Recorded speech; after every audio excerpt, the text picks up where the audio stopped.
समाप्त किया।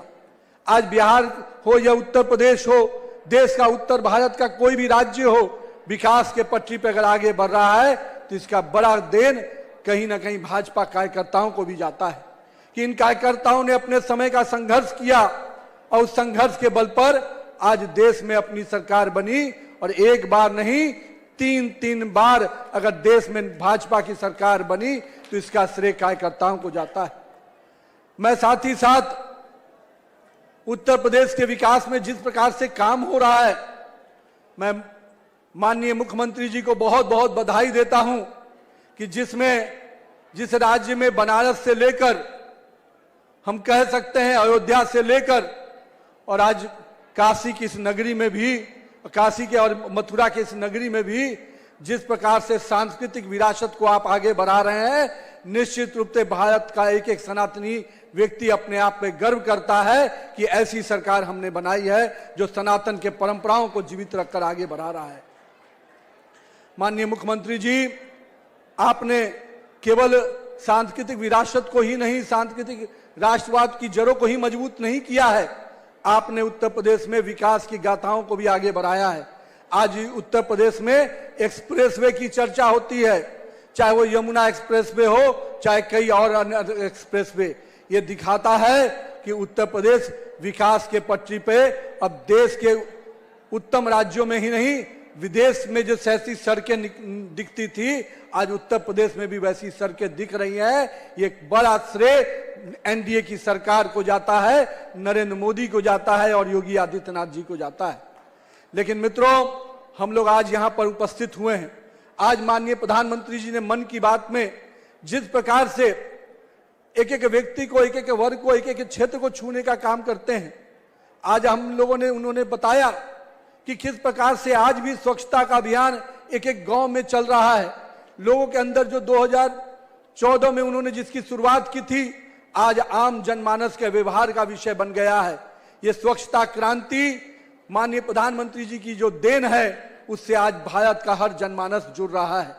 और ये बहुत बड़ी उपलब्धि इसलिए भी है कि जिस भारत के बारे में लोग तरह तरह की बातें करते थे, आज भारत वो स्वच्छता के नाम पर जाना जाता है, स्वच्छता के प्रतीक के रूप में आगे उभर रहा है।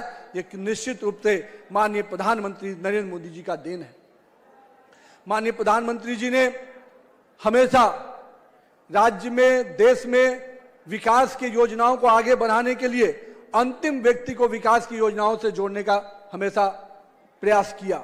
और इसका प्रयास का फल है कि आज चाहे वो हमारे विकसित भारत का जी राम जी की योजना हो, जहां श्रमिक और किसान भाइयों को जो मदद देने का प्रयास किया गया, मैं मानता हूं अब तक जिन लोगों ने ठगने का प्रयास किया था, आज माननीय प्रधानमंत्री जी ने उनको सम्मान देने का प्रयास किया है।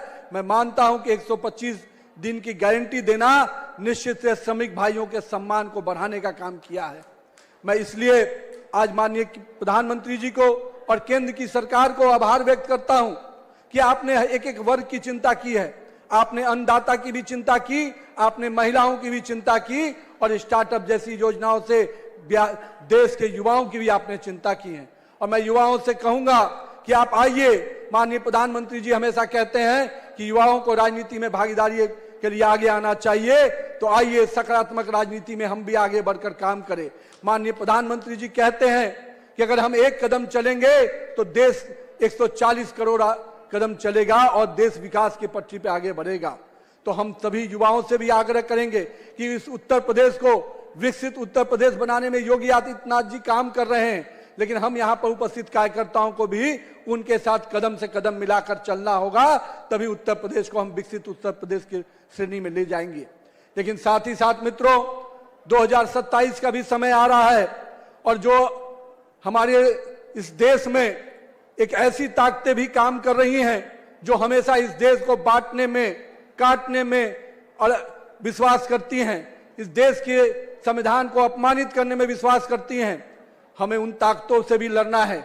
चुनाव आते ही ये ताकतें फिर से जीवित होती हैं, कभी संविधान की दुहाई देती हैं जिन्होंने संविधान को तार तार किया, कभी वो लोग भी घूम रहे हैं जिन्होंने इस राज्य के विकास को हमेशा धत्ता बताते हुए केवल अराजकतावादी लोगों को आगे बढ़ाया। हम लोग भूले नहीं हैं कि बंदूक की नोक पर भी उत्तर प्रदेश की सरकार चलती थी। आज उत्तर प्रदेश की सरकार अगर चल रही है जो जनता के वोट से चल रही है, जनता के जो उम्मीद है उसको पूरा करते हुए आगे बढ़ रही है।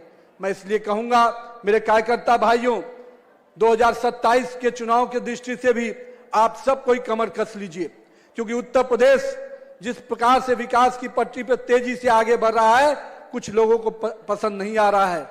जो लोग राजनीति को मैं मानता हूं टाइम पास समझते हैं, जो कुछ समय चुनाव आएगा तो आते हैं और फिर विदेश चले जाते हैं, वो उनको भी सबक सिखाने का समय फिर आता है।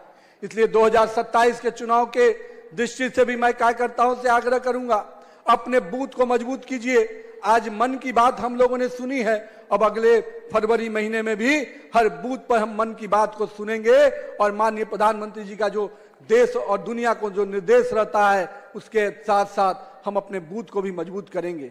तो आइए मिलकर फिर से 2027 में एक योगी आदित्यनाथ जिस प्रकार से इस राज्य के विकास में लगातार लगे हैं, हम सब भी अगले 1 वर्ष जनता की सेवा में और तत्पर होकर काम करें ताकि हम इस राज्य को उत्तम राज्य बना पाएं। बहुत बहुत धन्यवाद। इस कृष्ण की नगरी को वृंदावन। तो भारतीय जनता पार्टी के राष्ट्रीय अध्यक्ष नितिन नवीन को आप सुन रहे थे। चलिए आगे बढ़ते हैं। शाहजहांपुर से बड़ी खबर आपको बता दें।